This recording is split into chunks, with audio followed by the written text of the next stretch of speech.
Assalamualaikum warahmatullahi wabarakatuh. Permisi, izin melaporkan diri, Pak. Nama saya Muhammad Imam Raffi. Saya nama saya Imam Raffi dengan NIM A11 2023 14916. Saya berasal dari kelas Data Mining atau penambangan data dengan kelas A11 4521. Permisi, Pak. Izin untuk membuat video penjelasan terkait proyek-proyek yang kemarin telah saya laksanakan di Coursera. Baik, untuk yang pertama, eh, saya akan membahas tentang pembelajaran yang terakhir dulu, terutama di klasifikasi. Sesuai instruksinya, salah satu tujuan utama dari kursus ini adalah untuk membantu Anda mendapatkan pengalaman langsung dalam komunikasi temuan yang berwawasan berdampak pada para pemangku kepentingan. Kemudian di akhirnya akan dibuatkan sebuah laporan. Diarahkan untuk membuat sebuah laporan, 5 poin utama, menyertakan bagian menjelaskan data, kemudian apakah laporan tersebut menyertakan paragraf, laporan tersebut menyertakan bagian yang bervariasi, kemudian bagian jelas yang disajikan baik dalam temuan utama maupun dengan tujuan utama analisis. Kemudian terkait teknik permodelan prediktif yang berbeda. Baik, untuk tugas yang telah saya buat yaitu di bagian klasifikasi.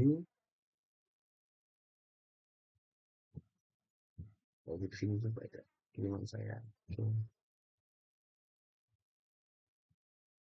Ini telah mendapatkan poin dan juga ini hasil project saya, Pak. Dokumentasi track analis data prediksi status kelangsungan hidup pasien sirosis menggunakan metode klasifikasi.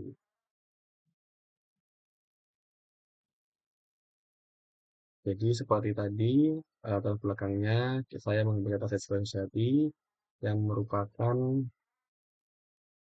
tahap akhir dari berbagai penyakit hati kronis yang telah menjadi masalah seglobal dengan tingkat mortalitas signifikan. Tujuannya itu adalah untuk analisis prediktif secara spesifik, memprediksi status kelangsungan hidup pasien sirosis. Mungkin langsung di bagian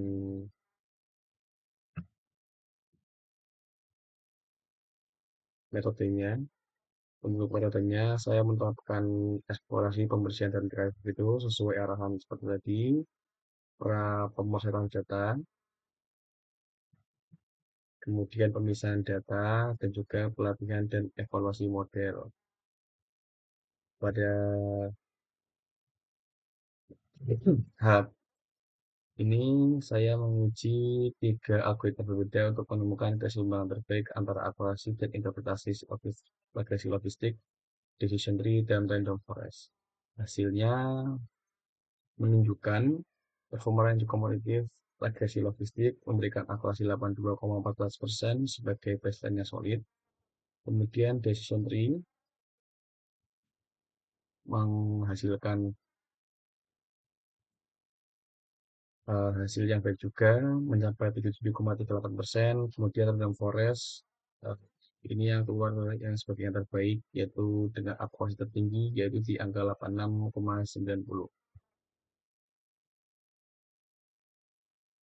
Kemudian rekomendasi pada finalnya yaitu berdasarkan hasil evaluasi, menurut penelitian ini random forest classifier direkomendasikan menjadi model akhir yang baik untuk tugas prediksi ini. Alasan utamanya adalah tingginya akurasi karena salah signifikan lebih unggul dibandingkan kedua metode lainnya. Kemudian kinerja yang seimbang menunjukkan kemampuan yang baik mengidentifikasi kelas hidup dan meninggal, yaitu tercermin dari F1 score yang tertinggi. Kemudian ketahanan atau robustness sebagai model assemble, random forest lebih tahan terhadap overfitting dan mampu menangkap hubungan nonlinear dan kompleks dalam data. Kemudian kesimpulannya adalah model random forest ini terbukti menjadi model yang paling efektif dengan akurasi yang mencapai 86,90%. Kemudian ini untuk source code yang saya gunakan. Saya membagi menjadi beberapa sel.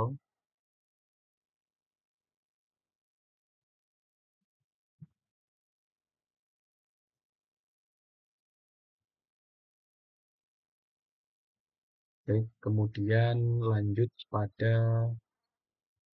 eh, pembelajaran yang selanjutnya,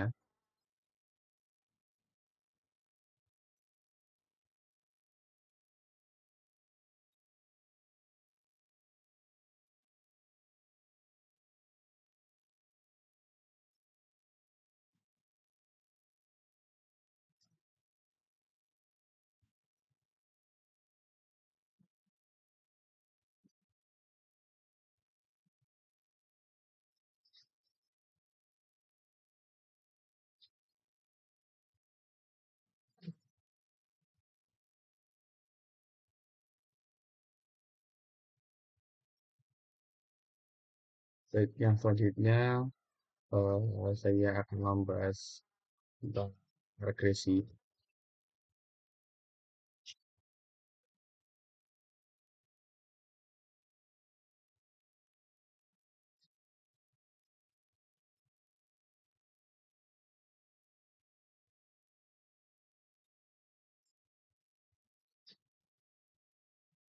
Pada skenario proyek untuk tugas yang regresi,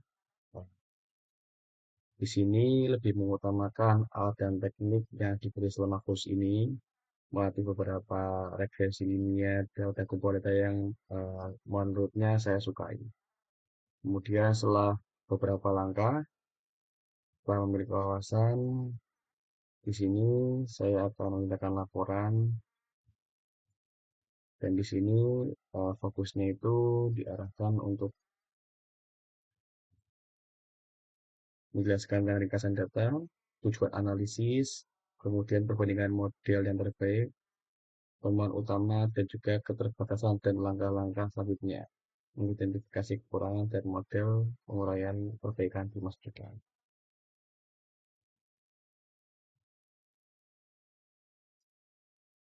Ini menggunakan aplikasi dari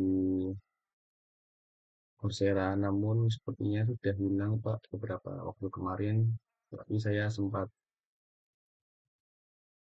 backup untuk filenya regresi. Dataset yang digunakan ini adalah dari Jerman Data.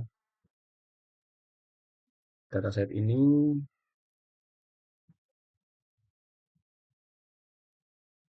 eh, menganalisis dan menganalisis secara akurat estimasi harga jual rumah berdasarkan fitur fisiknya. Nah, kemudian ini untuk file IPNB-nya.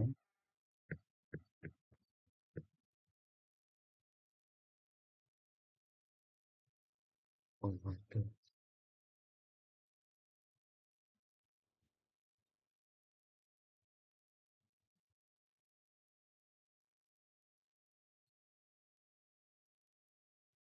Nah,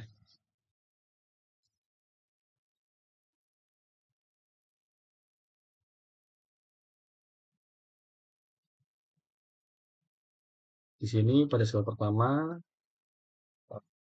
berisi tentang deskripsi proyek, skenario untuk audiens senior, dan juga poin penilaian.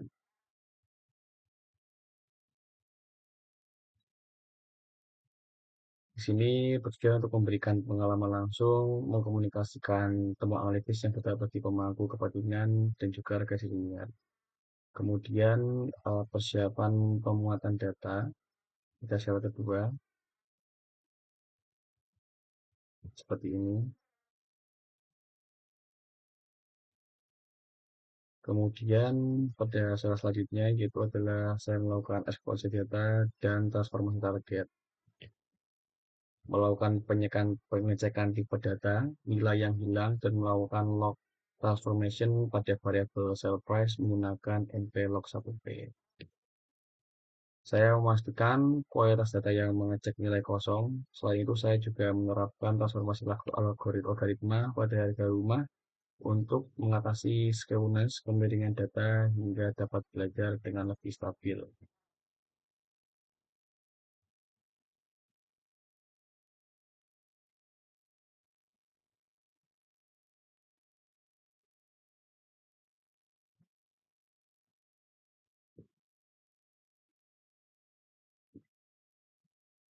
Kemudian saya melakukan rekayasa fitur, pemisahan data, mengonversi variabel kategorikal menjadi angka dengan predikat gamis, membagi dua menjadi trend dan test set, serta melakukan standarisasi fitur menggunakan standar scalar.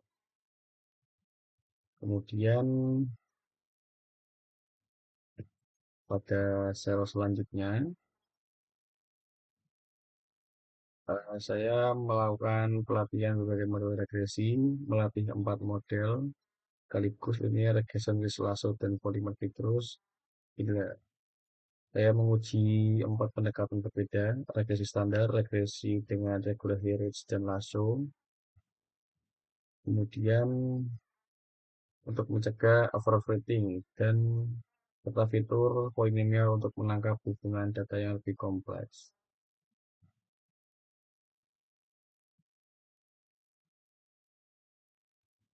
Hasilnya, saya mengevaluasi performa setiap model menggunakan metrik RMSE. Hasilnya menunjukkan beberapa dekat prediksi model dengan harga pasar sebenarnya yang saya visualisasikan dalam grafik perbandingan. Ini Bapak.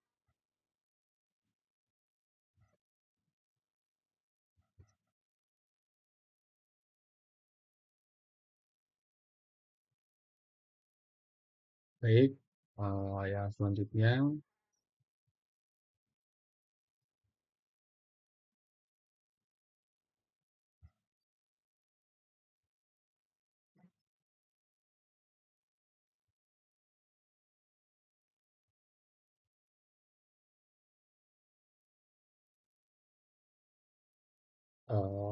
di sini akan mereview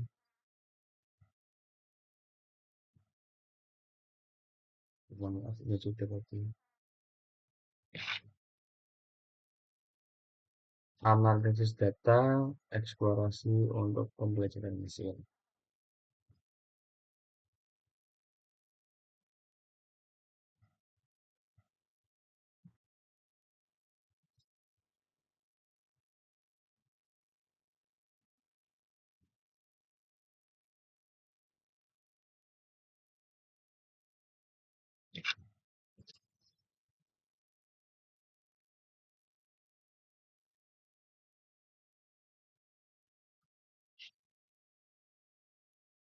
Gambaran umum proyek dan ETA ini yaitu adalah untuk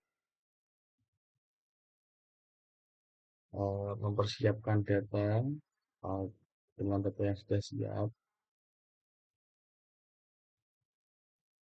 Nah, kemudian akan dibuatkan sebuah laporan ringkasan data, rencana eksplorasi, diskusi terperinci terkait, kemudian juga penjelasan mengenai langkah-langkah pembersihan dan rekayasa fitur, bagian khusus yang merupakan utama, bagian yang menyajikan signifikan analisis dan kumpulan data.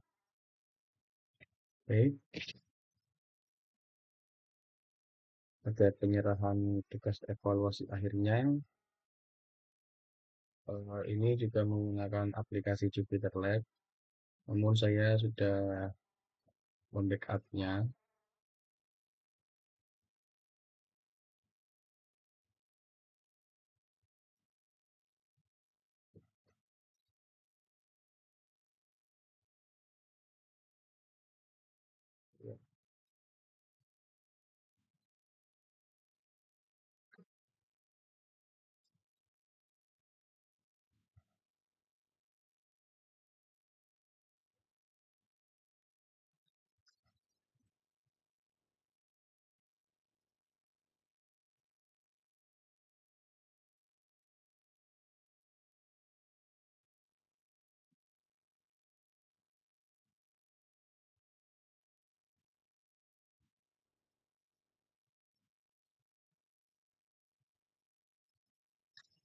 Ini targetnya saya menggunakan target yang sama terkait yang mempengaruhi harga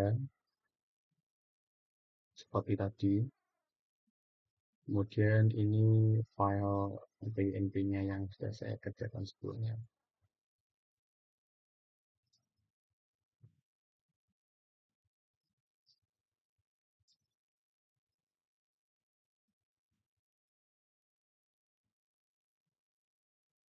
Nah,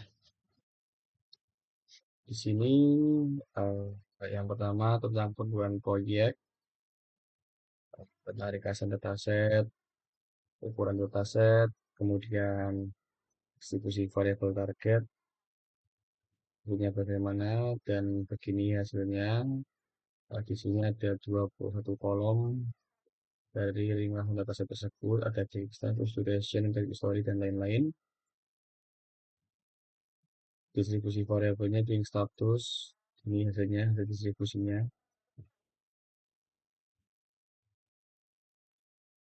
Kemudian yang kedua itu saya merencanakan eksplorasi data. Ada 5 rencana: analisis univariat, analisis bivariat, analisis korelasi, segmentasi resiko, dan juga deteksi anomali.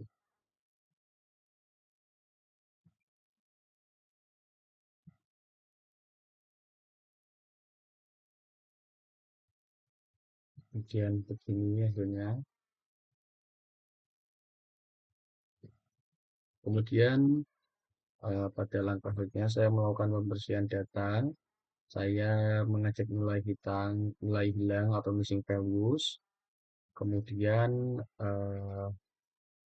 dari hasil tersebut ada nilai hilangnya itu 0 dan juga hasil encoding ukuran bisa terbarunya sudah menjadi 1000,50. Ini hasilnya.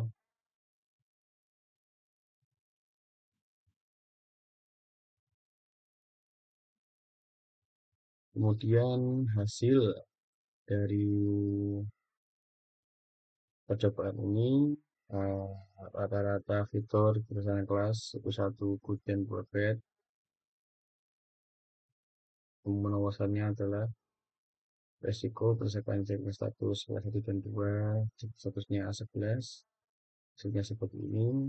Resepnya adalah nasabah kredit macet bed rata-rata meminjam jumlah yang terjadi dan lebih besar dan durasi lebih lama. Super checking A14, not checking account, cenderung memiliki risiko yang paling rendah. Hipotesisnya adalah pada perbedaan signifikan rata-rata kredit amount antara nasabah kredit baik dan buruk.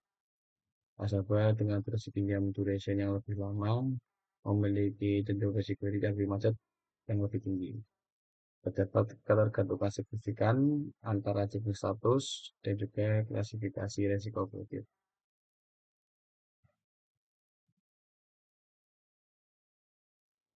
Maka dari itu, hasil pengujian tesnya T statistik mendapatkan poin 4, 2642, payment value 2, D4777, E-05.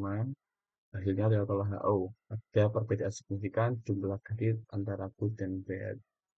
Kemudian uji G-square, p-value-nya 1, 289E26. Hasilnya adalah HO. Ada hubungan signifikan antara jenis status dan risiko kredit. Maka di kesimpulan dalam langkah selanjutnya adalah durasi dan jumlah kredit baik itu kuat, pinjaman jangka panjang nominal besar, berisiko tinggi. Terus rekening, checking status, kemudian itu adalah menjadi indikator paling signifikan untuk menentukan risiko awal. Nasabah muda dengan usia kurang dari 25 tahun tidak menunjukkan perbedaan risiko yang signifikan dibandingkan yang tua secara lebih rata-rata. Kemudian langkah selanjutnya adalah membangun model machine learning dan forest XGBoost dengan fitur yang sudah di-encode tentunya, kemudian menerapkan teknik smooth untuk menangani kelas 200 dan 300, menggunakan cosmetics dan evaluasi model untuk meminimalkan false negatif.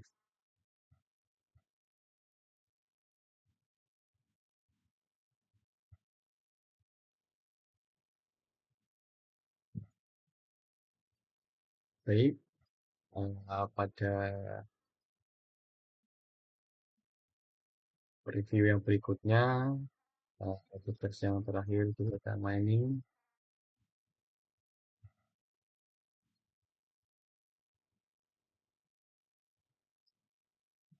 Oke.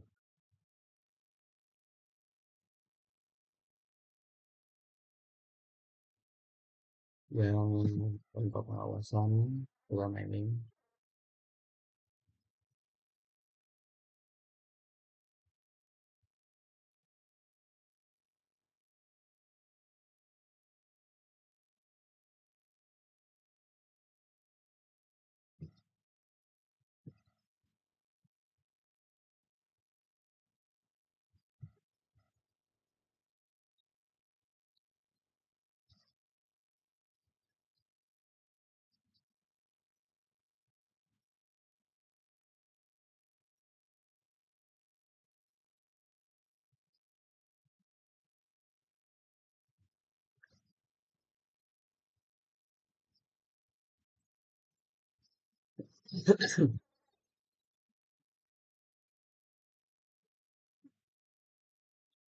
Seperti tadi, tujuan dari kursus ini adalah untuk mendapatkan pengalaman langsung dalam mengkomunikasikan temuan yang berwawasan dan berdampak kepada para pemangku kepentingan. Kemudian gambar ketiga lainnya adalah uh, meninjau laporan dari sudut pandang shift data object atau kepar analisis. Nah, yang dinilai itu antara apakah laporan itu berdasarkan data, kemudian laporan tersebut menyatakan paragraf yang merinci tujuan utama dari analisis ini, menentukan model mana yang paling sesuai, kemudian mencakup bagian yang sudah disajikan dan juga menyoroti kemungkinan kekurangan dalam model dan rencana tindakan untuk meninjau kembali. Baik, untuk tugasnya sudah saya kumpulkan di ini.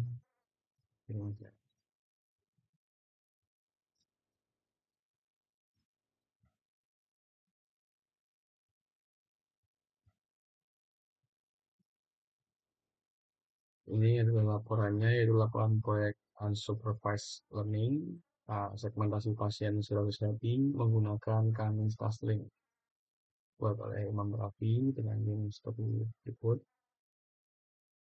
Tujuannya itu adalah clustering atau pengelompokan. Kemudian manfaatnya sendiri adalah bagi pemangku kepentingan di bidang medis. Ini saya menggunakan dataset yang sebelumnya yang sirosis yang ini.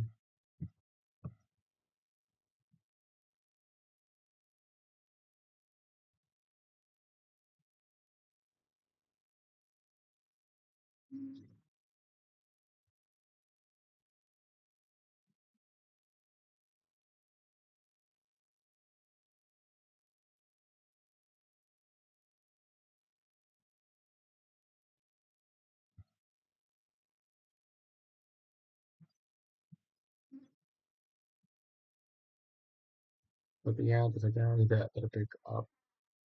Cuma datasetnya itu uh,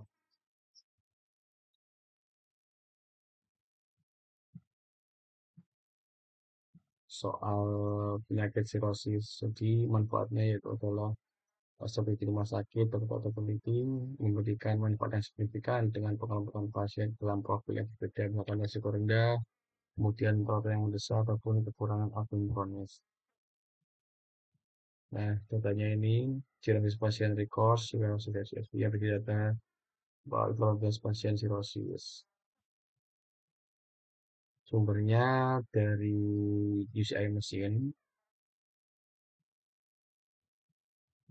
kemudian ringkasannya itu sendiri yaitu adalah ini bagian langkah pertamanya yaitu untuk model clustering karena kami sensitif terhadap data, jadi eh,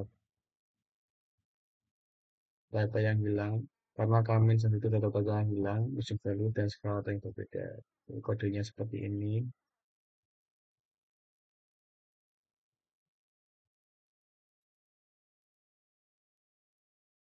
Nah, jadi dari hasil tersebut, data awal itu memiliki 14 baris dengan 20 kolom, dengan banyak nilai hilang di berbagai fitur seperti kolesterol, hipnosis, dan lain opsi yang mengambil, yaitu adalah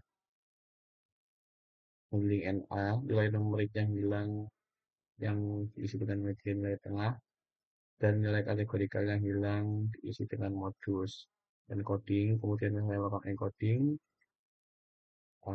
dari sex, drug, dan juga assist juga menjadi format numerik menggunakan one hot encoding scaling. Semua fitur numerik seperti bilirubin albumin saya samakan skalanya menggunakan standar scalar.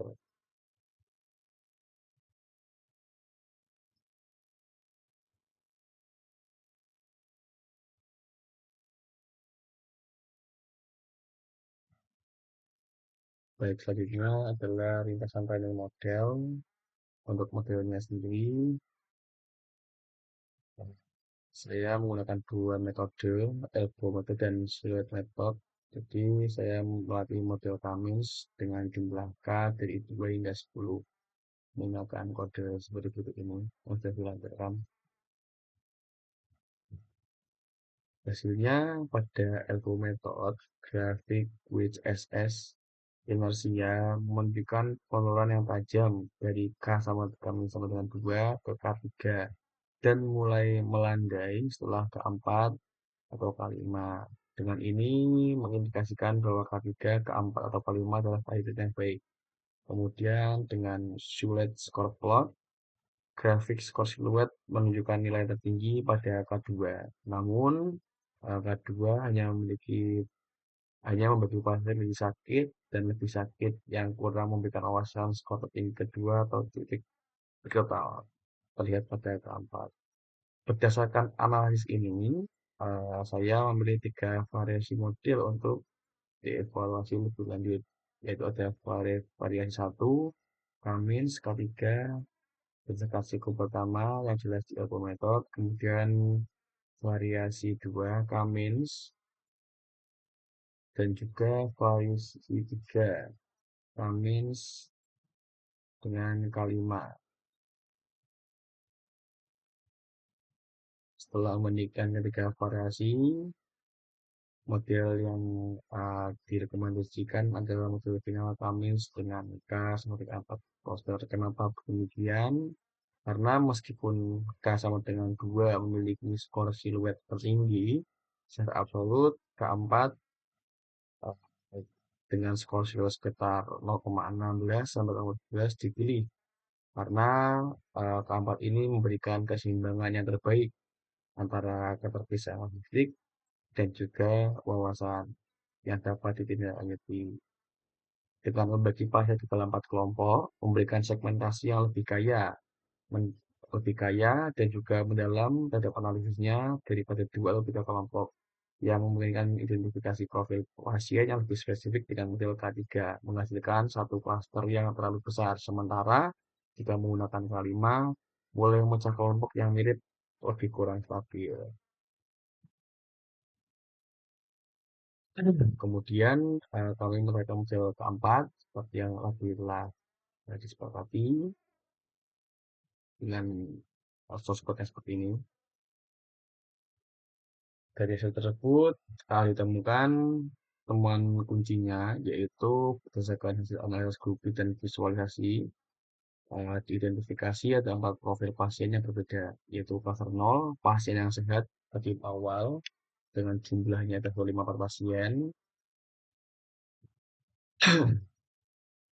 Klaster 1, pasien kritis atau gagal hati dengan jumlah 50 pasien. Klaster 2, pasien kolostasis yang mengalami pengobatan dengan jumlah 22 pasien. Klaster 3, pasien menengah atau progresif. Jumlahnya ada 90 pasien. Dari hasil tersebut, temuan yang paling signifikan adalah model cluster ini berhasil mengidentifikasi kelompok pasien klaster 1 yang sangat selaras dengan subgene akhir proyek stadium 3 dan 4. Meskipun variable test sama sekali tidak digunakan dalam model ini, Tapi ini membuktikan bahwa model unsupervised learning dapat menemukan pola yang bermakna secara klinis dari sebuah data mentah ke data yang lebih matang. Dari kelemahan modelnya dapat disimpulkan bahwa imputasi pengisian data yang hilang NA dengan nilai media adalah sebuah asumsi pasien dengan data yang mungkin memiliki karakteristik unik yang tidak terbantah. Kemudian ada sensitivitas Cummins yang mengasumsikan bahwa klaster berbentuk bulat, spherical, dan sensitif terhadap outliers. Kemudian yang ketiga ada interpretasi PCA. Visualisasi PCA 2D hanya menangkap sebagian real variance data. Klaster yang terlihat untuk mengetahui dari plot PCA mungkin sebenarnya terpisah dengan baik. Baik, maka untuk salah selanjutnya adalah mencoba algoritma yang berbeda, memvalidasi klinis buat ahli medis atau ahli hati untuk memvalidasi 4 profil pasien ini. Kemudian analisis prediktifnya menggunakan label cluster ini sebagai fitur baru dalam model supervised machine learning. Baik, dari 4 course yang ada,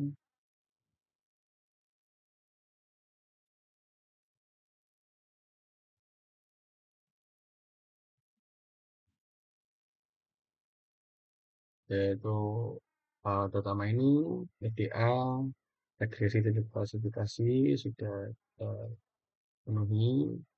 Sebelumnya saya ucapkan terima kasih yang sebesar-besarnya kepada Pak Junta. Kemudian saya juga izin untuk mengucapkan mohon maaf yang sebesar-besarnya apabila dalam penjelasan yang saya laksanakan masih banyak terdapat kekurangan-kekurangan dan juga masih banyak terdapat pengucapan-pengucapan kata saya yang mungkin tidak sesuai dan kurang berkenan. Eh, Terima kasih. Mohon maaf apabila ada kurang-kurangnya. Saya Muhammad Imam Rafi, pamit undur diri terlebih dahulu. Wassalamualaikum warahmatullahi wabarakatuh.